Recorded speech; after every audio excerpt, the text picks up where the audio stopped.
Happy Monday, everybody. Thank you so much for tuning in. We have been on a 6-month break, but we are back again for a second season of From the Hearts of Men radio show / podcast. I am your host, Kocysha LaShaun, founder of Be Accelerated into Purpose and the overseer of Humbled by His Grace Ministries.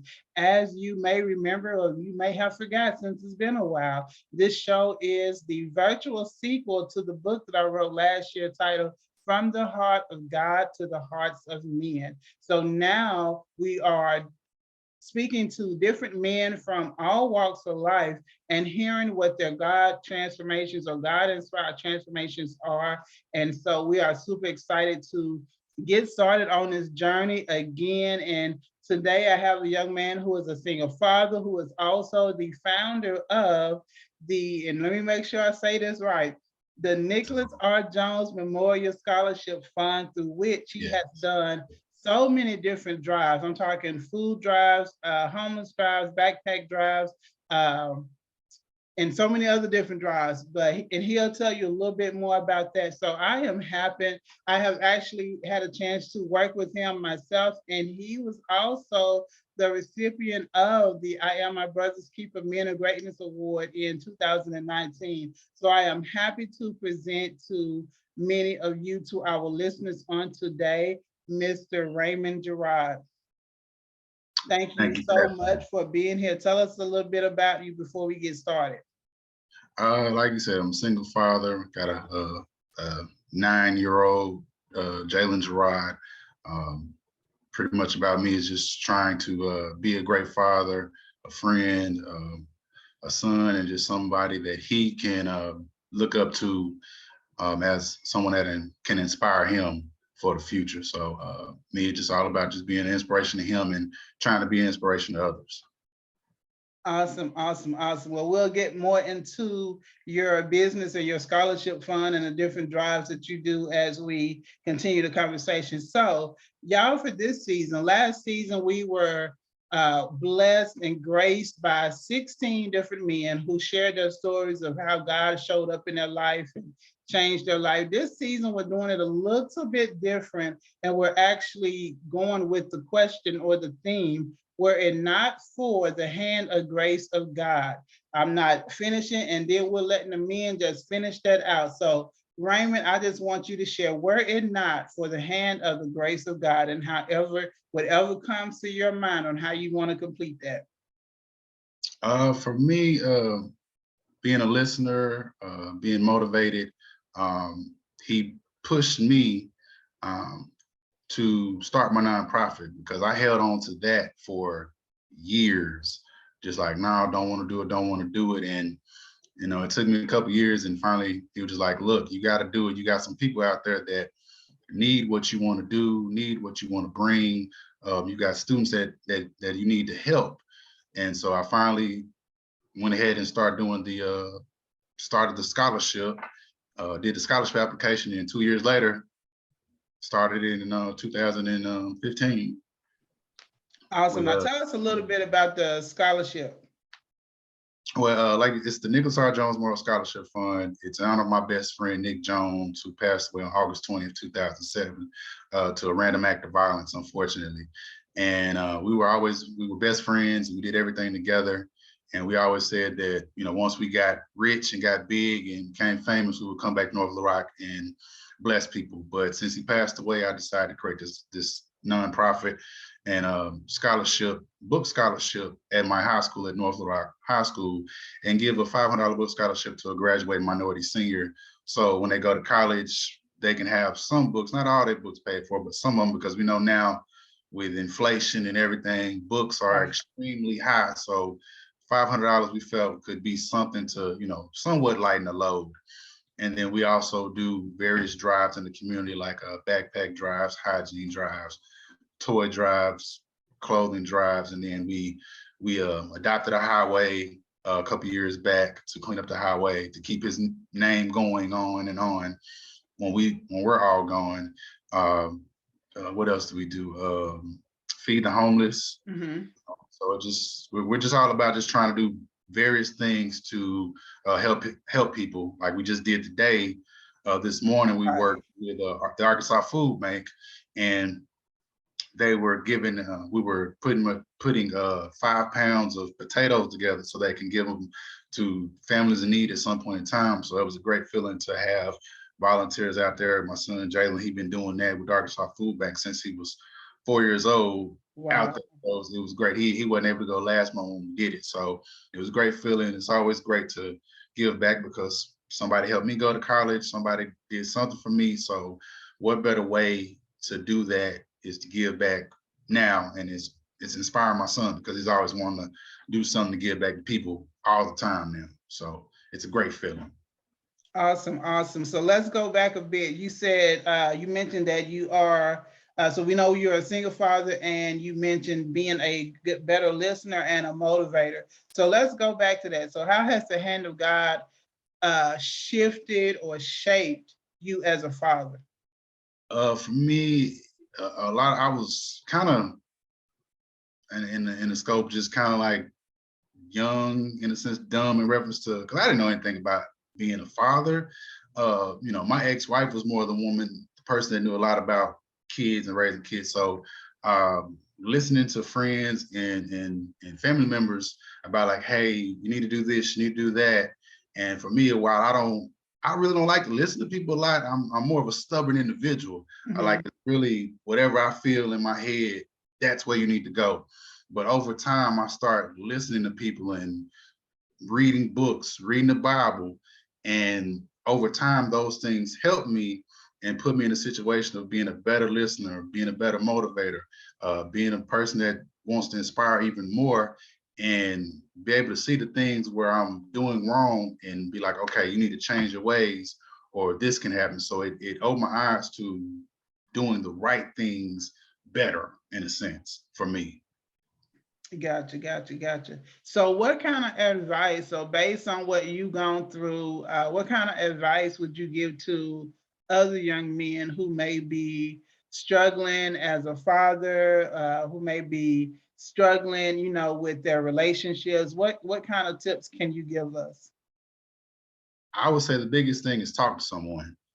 Because for me, I'm never a person that like to share anything about myself. I like to hold it in and try and figure it out myself. But the biggest thing is, like I said, talking to someone, because if you talk to someone, you can get it out and they can give you maybe another person to talk to that can help you, or a different point of views and see things in a different way. Because I've definitely had that over the last couple of years of just listening to other people telling me, hey, you should do this, you should think about this. And it opened my eyes to different ways to do things, and which has carried me into today. So I would say biggest thing, just listen to other people for insight. And don't think you can do everything. You have to do everything yourself. Right, right. Gotcha, gotcha. So what is your drive or your passion that keeps you going? You mentioned that it took you a while to actually get started with your fundraiser, your foundation. So what keeps you going? Like, what is your passion? Like, what is it that moves you to keep doing what you do? Because I know a lot of times when you are a servant that it can get tiring, it can get frustrating. You don't always have the help that you need, and you feel like you're by yourself sometimes doing what you do. So what keeps you motivated, and what are some how have you overcome some of your trials doing what you do? For me, it's great to see a child's face when we give out our $500 book scholarship, Mhm. or seeing the kids smile for Christmas. That tells me to keep going. Now I can't even, like you said, there's times where you want to quit, and I had a small time where I wanted to take a extended break. But I had, like I said, had a conversation with someone. So I had a conversation with my cousin, Marcus Smith. Mhm. Um, Mhm. and he was like, you can't stop doing this, because if you stop, who's gonna do the stuff that you're doing? And I was like, I never thought about it like that. He was like, who's gonna give out that $500 book scholarship every year if you're not doing it? Who's gonna be giving out these toys to these schools that you work with every year if you're not doing it? And he was like, it's okay to take breaks, but you can't take an extended break like you want to. And so when we had that talk, I might have took a break for like, 2-3 weeks, and then I was like, okay, that's enough. Rest over with. Let's get back to it, because I just enjoy seeing people smile. That's the biggest thing. And then my son, because he's one of the people that inspires me as well, because since I've been doing it so much, now he wants to do his own drives. Like, he created one in about 2 years ago for I think Thanksgiving. I saw that on your page. Yeah, I saw that. He did that in honor of my mama, because she passed away in Right, 2019, pretty much after your event, because she was supposed to be there, but she wasn't feeling well. right. So he made the decision during COVID, hey, we should help people for Thanksgiving. And we was like, no, we already got all this other stuff we want to do. And they was like, no, let's do that. Let's listen to him. And so we've created where it's a Thanksgiving. We feed last year we fed 4 people for Thanksgiving, Glenview Elementary, and then the year before two families. And so what we want to do is just keep doing his initiative. So this year we plan to help 10 families for Thanksgiving, and it's just all because of him, because he has the know-it-all and the inspiration of me not knowing. Now he wants to help people, and we blessed a kid at his elementary school this year with some shoes. Mm-hmm. We didn't post anything about it, but it was just like, Dad, I want to help somebody at my school. Wow. Okay, well, let's do that. So he's coming with ideas of stuff that we're not even thinking about. It's just a blessing to see something that being 4, and now he's 9, and he sees everything that I do. And he's like, I just want to keep helping. I just want to keep helping. So him always coming up with ideas, and he pretty much motivates me, because I can't rest now, because I plan to see in his head that Right. as he gets older, he has to keep doing it. Like, I tell him I said, one day you're going to be the person that's doing stuff at your middle school, your high school. Exactly. You might even present the book scholarship at Northern High School for me one year. It's great to see. For me, it's just great to see. So that's my inspiration. I love seeing kids smile, and I love seeing my son happy. And then just random people just saying, we love what you do. Even if they can't come and stuff, they always say, we love what you do. You're inspiring us to do something or make donations, whatever. So it's cool for me. I just like seeing people smile. Awesome. So you mentioned that you were at a point where you needed a break, and so tell us about that. Well, no, actually, you just mentioned something else that I wanted to touch on. You mentioned that y'all fed 2 people, and then I think 4 people. Mm-hmm. So a lot of people may think like that's not enough. So what's the importance of not being caught up in numbers, but just doing? Well, I used to be a person that was caught up in numbers. Okay. I used to do my drives, like before we even met you. I used to be like, oh, we got to hit this number. And folks start saying, Ray, don't think about the numbers. Think about who you are able to impact. Mm-hmm. And ever since then, I've been like, hey, we just set a number. If we reach the goal, we do. If we don't, as long as we help somebody, that's all that matters, because we don't have the money like big nonprofits. So we just feel like as long as we're doing something to make an impact in somebody's lives, it's great. Because when we did those 2 families 2 years ago and the 4 families last year, if we could take pictures of them, you would have seen smiles, like, thank you so much, because we didn't know where we was gonna get this meal from. So Wow. yeah, I don't worry about numbers anymore. I might set a goal. If we don't reach it, it's fine. But we know we did make an impact at least in one child or one family's life on that day. So for me, that's perfect.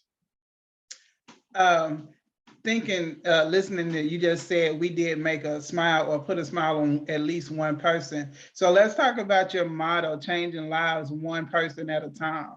Where did that motto come from?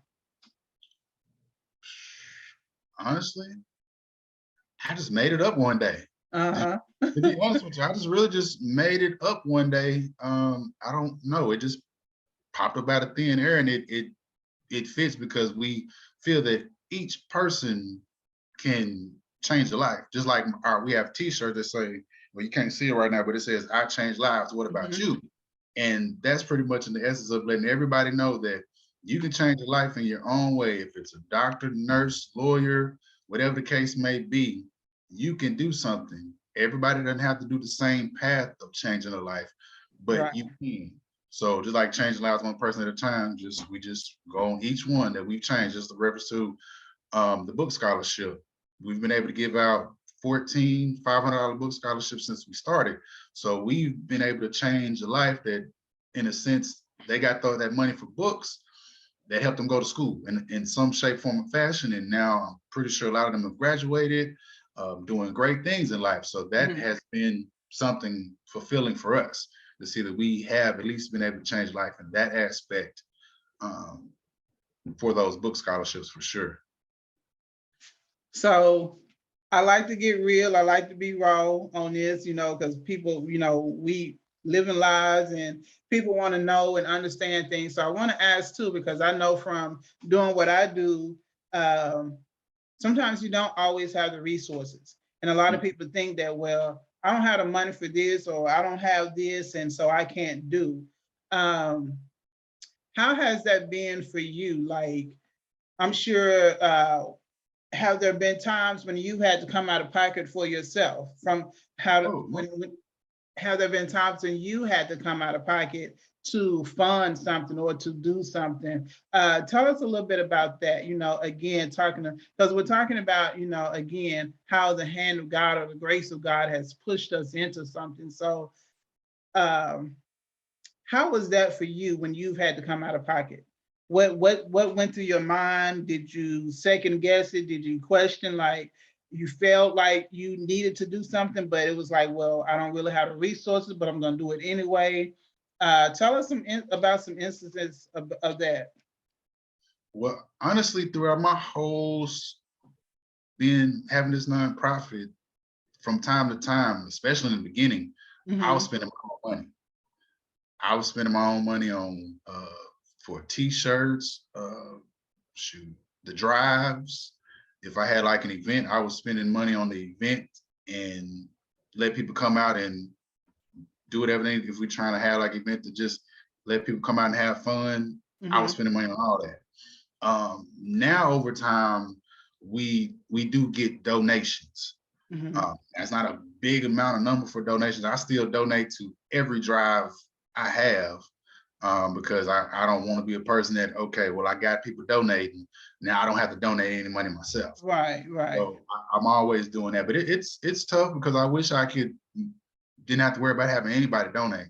I wish money could just come in and be able to do a drive or an event or something every single month. But as of right now, that's not the case. So I have to still keep pushing, still keep promoting, still keep sharing it with people and letting people see it on Facebook, Instagram, wherever the case may be, via text message, everything, and just let people know about it and then let them decide if they want to donate or not. But I still keep pushing because I don't have no other choice, because we're still gonna do something to give back to somebody, regardless of how much we receive in reference to donations. Right. And then I'm pretty much in reference to our scholarship money, I'm pretty frugal. I don't go out I don't spend nothing on myself, nothing on my son. The money that we have, it stays there until it gets allocated to something. So we do have some money set aside just in case we have to put money towards stuff. I've always done that. Awesome. So having a budget helps with what you do. So when you thinking about that, because like probably before you started doing this, I don't know what your spending habits were like, but sometimes we don't realize, and people don't realize when we have that call to do something, to go out and serve. And the first thing we think is, well, I don't have the resources for this. But when we take a step back and look at our budgeting and what we've been spending on, so let me ask you that question too. How has your spending habits changed since you started serving other people? Have you noticed a change in your spending habits? No, because for me, I'm more of a frugal person anyway. Gotcha. It's rare that I spend money on myself. Now I splurge from time to time, but No, majority of the time I'm not spending money on myself like that. So I'm always, like I've always done, save money for a rainy day because you never know what may Right. happen. So I'm very safe on that. Gotcha. Awesome. So what has been your biggest hurdle from a personal standpoint that you had to overcome in your life? Biggest thing, just I would say doubt. Mm-hmm. In reference to just doubting myself, especially for just starting this nonprofit. Right. I've was like, should I really do this? Is it really gonna matter? Is it really gonna make a change? Right. Can I do this? Will I have people that's gonna really support me in doing this? Do I care if people support me? Just so many different things of starting anything, even if somebody's a business owner, you think that way about will people support you and all those type of things. Mm-hmm. So I had all of that doubt. And throughout time, I've had people come and go. Mm-hmm. And I've been thankful for everybody that has been throughout the journey. And it's always a great feeling to just see people say, we thank you for everything that you've done, even if they leave, come back. So, I just take it with a grain of salt and just say, you can doubt yourself, but you gotta always come back and be confident as well. So I just keep that motto of staying confident, staying strong, and believing that we're doing something that's positive and great for others. Awesome, awesome, awesome. Well, thank you so much, Raymond, for being our first guest of this second season of the radio show and podcast. Let us know how people can get in touch with you for those who may want to donate or either help you volunteer. How can people get in touch with you? We have an Instagram page at NRJMSF. We have a Facebook page. It's called Nicholas R. Jones Memorial Scholarship Fund. And then we have a website, www.nrjmsf.com. And if anybody wants to donate, we have Cash App. It's $NRJMSF 2014. Awesome, awesome. Well, thank you so much for being a part of our show. Do you have any last words that you want to share with our listeners? Thank you for allowing me to come on. This is great what you're doing. I hate that it took me so long to get on. I've been trying, like I told you before, I've been trying to get on for the longest. It just scheduling hasn't worked. And I do want to tell you, I want to work with you on something because I've been seeing you've been feeding some people, and I would love to, even if I can't make it, I can, donate or try and see if I can get some people to come and volunteer. But you know me, I'm all about trying to work with people. And so, right. We definitely need to collab. I was looking at your page today and I saw where you were there this morning. I was like, I didn't know he was doing this because I don't see the flyers anymore. I used to see, I guess, when they would pop up. I don't see them from your page, and so. yeah, But I saw that this morning. yeah, we didn't. Yeah, with this one, we didn't do any type of flyer because right now we're working on a hygiene drive. That's what I was going to say. But you have something that's going on that started June 15th to this August month. 15th. Okay, Yeah. tell us a little bit about that real quick. So what we're doing is we're trying to get 5 things: toothbrush, toothpaste, soap, hand towel. And what we're trying to do is give out 300 bags to the 3 schools we work with: Glenview, 7th Street, and Friendship, Aspire, and Pine Bluff, and also 100 bags to homeless people. And what we wanted to do is just give everybody 2 months to donate, because it's not like a rush. Because we wanted to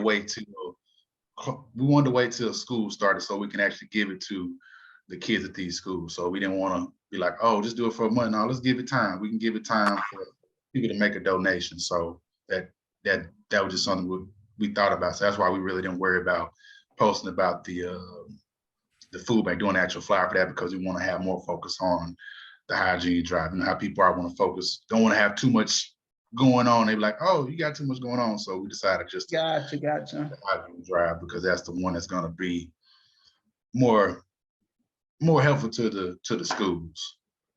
All right, awesome. So y'all hear that? So our listeners, if you want to help out or donate anything, please feel free to get in touch with Raymond. And again, he is on Twitter. I mean, he is on IG. He is on Facebook. And you heard the information that he shared a few minutes ago. So again, thank you all so much for listening and tuning in to another season of From the Heart of God to the Hearts of Men. Please, if you are looking to be accelerated in the purpose, if you are tired of feeling frustrated and defeated in your life, I would love to be a coach. Reach out at KocyshaLaShaun.com for more information and we can set up a time to talk more. Also, don't forget, again, as this is the sequel, the virtual sequel, you can find my book, From the Heart of God to the Hearts of Men, on Amazon.